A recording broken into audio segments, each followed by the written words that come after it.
আসসালামু আলাইকুম এভরিওয়ান। আসলে আপনাদের সাথে কথা বলার জন্য ছাদে আসলাম। এখন কি বিষয়ে কথা বলবো? আসলে আমরা অনেকে অনেকভাবে সময় কাটাই। কেউ পড়াশোনা করি, কাজ করি, বন্ধুদের সাথে কথা বলি, ঘোরাফেরা করি, মুভি দেখি।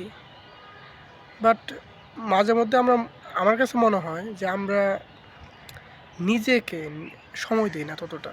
ধরেন আপনি সারাদিনে চিন্তা করেন তো, আপনি কোনোতে ব্যস্ত আছেন, হয়তো কারোর সাথে কথা বলতেছেন, পড়তেছেন। যেমন আমি কি করি, পড়ি, হয়তো খেলতেছি, হয়তো কারোর সাথে কথা বলতেছি, রান্নাবান্না করতেছি, কিছু না কিছু একটা করি। আমি আমারে কখনো সময় দিই না। আমার সাথে আমি নিজে কখনো কথা বলি না যে আমি আসলে কি চাই। এই যে আমি পড়াশোনা করতেছি, আমি এই পড়াশোনাটা কেন করতেছি, এটাই কেন, বা এর থেকে বেটার কি কিছু করতে পারতাম, বা আমি ভবিষ্যতে কি করতে চাই। ধরেন অনেকে দেখতেছি জব প্রিপারেশন নিতেছে, আমি কি ওই প্রিপারেশনটা নিব, বা ওইটাই কেন নিব, বা নিব না কেন নিব না। আমার মনে হয় যে অন্তত 5 মিনিট হইলেও প্রতিদিন নিজের সাথে বসা উচিত।